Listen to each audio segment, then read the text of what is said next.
আসসালামু আলাইকুম ওরহমতুল্লাহি আবরাকাত।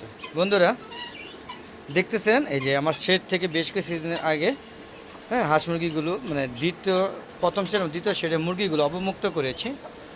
তো অন্যান্য সব মুরগিগুলোকে প্রতিদিন আগে ঢুকিয়ে দিই শেডের ভিতরে, তারপরে ওরা খাওয়া দাওয়া শেষ করে পেটটা ভরে তারপরে ওদের শেডে না হয়, কারণ ওরা এখনও নতুন, তাই এরা অন্যান্য মুরগির সাথে কম্পিটিশন করে খাওয়া দাওয়া করতে পারে না। এই জন্য দেখেন যতগুলো খাবার পাত্র আমার শেড বুঝেই যাচ্ছে, যতগুলো খাবার পাত্র সতগুলো খাবার পাত্র এখানে সাজিয়ে দেওয়া হয়েছে। দেখেন একটা মোরকের নেতৃত্বে দেখেন বন্ধুরা কতগুলো মুরগি এখানে ঘুরছে, খাওয়া দাওয়া করছে। আপনারা বুঝতেই পারছেন। দেখুন যে 1 2 3 4 5টা শেড থেকে মুরগি পাত্রগুলো নামা হয়েছে। এগুলো এখন ওদেরকে দিয়েছি, ওরা খাবে, পেট ভরে খাবে। খাওয়া শেষ হলে তারপরে এদেরকে শেডে নিয়ে যাব। একটু ধরতে সময় লাগবে, যেহেতু ওরা নতুন, এখনও ওইভাবে চিনে নাই। তো দেখতে পাচ্ছেন এখানে তিতি মুরগি আছে 5টা। এদের দেখেন এখানে তিতি মুরগি 5টা, পাশাপাশি এই যে মিশরি ফার্মি মুরগি এবং একটা দেশি গলা ছিল যেটা প্রতিবন্ধী একটু ভাব।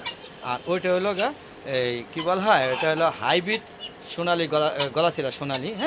আর এটা দেশি মোরগ, অরিজিনাল দেশি মোরগ। এদের সাথে এই যে মিশরি ফার্মে আছে বেশ কয়েকটা। এরা এখন খাওয়া দাওয়া করে এই দেখেন ডিম পেড়ে দিয়েছে। এই যে দেখেন এখানে ডিম পেড়ে দিয়েছে, দেখেন এই যে রাস্তায় ডিম পড়ে আছে। এই যে দেখেন বন্ধুরা আপনাদের সামনে কিন্তু ডিমটা মাত্র মনে হয়তো পারছে, আমি ভিডিও করতেছিলাম, ডিমটা মাত্র পারছে। এই যে মিশরি ফার্মে প্রচুর ডিম পারে।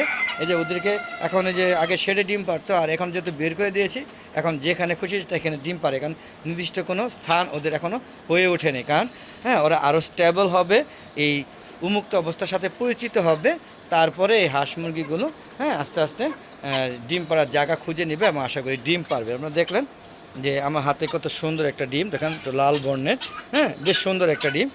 এরা বেশ ডিম পারে, আল্লাহর রহমতে দোয়া করবেন। ওদের শেডের থেকে অবমুক্ত করে দিলাম কেন, যে ওরা শেডের থেকে বড় হয়ে গিয়েছে, এখন শীতকাল, বৃষ্টি বাদল কম, নাই বললে চলে, তাই ওদেরকে অবমুক্ত করে দিয়েছে। আবার যখন বর্ষাকালে তখন শেডে নিয়ে যাবে। ওরা কিন্তু ঠান্ডা অত বৃষ্টি পেলে আর অসুস্থ হয়ে মারা যায়। তিতি মুরগির সঙ্গে আমার কোনো ধারণা নেই, এই বছরই পালছি 15টা থেকে 16টা থেকে এই 5টা আছে।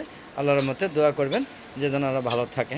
তো বন্ধুরা দেখতে থাকুন, আপনাদের এবার শেডে যে মুরগিগুলো নিয়েছি সেটাও দেখাবো একটু পরে। আবার আসতেছে আপনাদের সাথে একটু পরে আসি, কারণ ওই মুরগিগুলো দিতে গেলে আমার শেডটা খুলতে হবে, হাতে ডিমটা একটু রেখে দিতে হবে, নাহলে ডিমটা ভেঙে যাবে। এটা কিন্তু 20 ডিম, অবশ্যই বুঝতে পারছেন। এই ডিমটা আমি অবশ্যই বসাবো এবং বাচ্চা ফোটাবো, তাই রেখে দেওয়ার জন্য যাচ্ছি বন্ধুরা।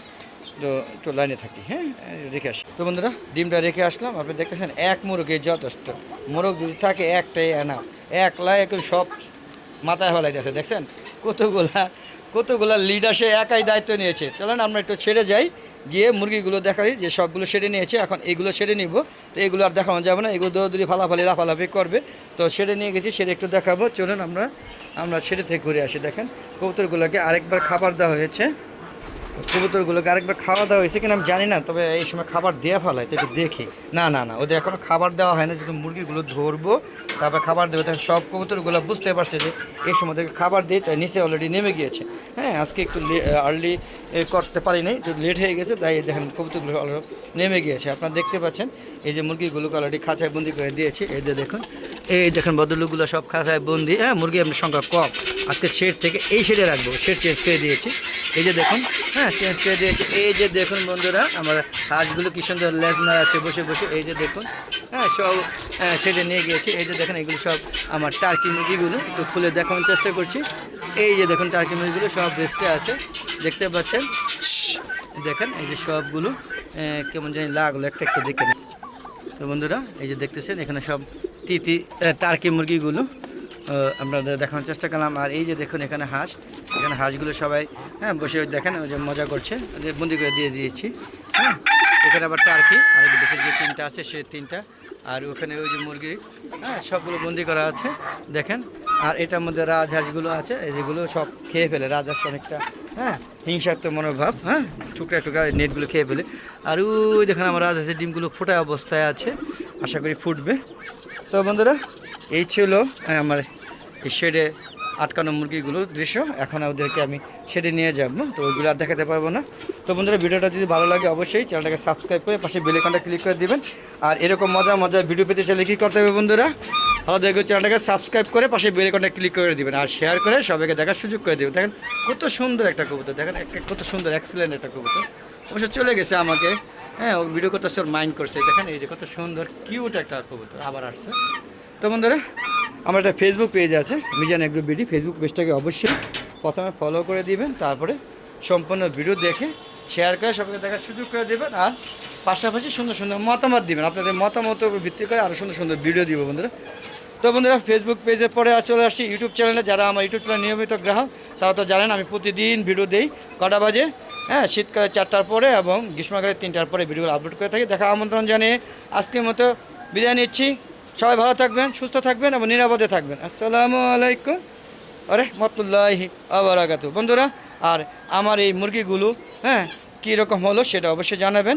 আর বন্ধুরা, সবাই ছাদ বাগান করবেন এবং সুন্দর একটা ছাদ বাগান সাজানো গুছানো ছাদ বাগান করবেন। আর সম্ভব হলে ছাদে হাঁস মুরগি লালন পালন করবেন। তো বিদায়, খোদা হাফেজ। দেখা হবে আবার নতুন কোনো পর্ব নিয়ে, নতুন কোনো ভিডিও নিয়ে। ততক্ষণে বিদায়।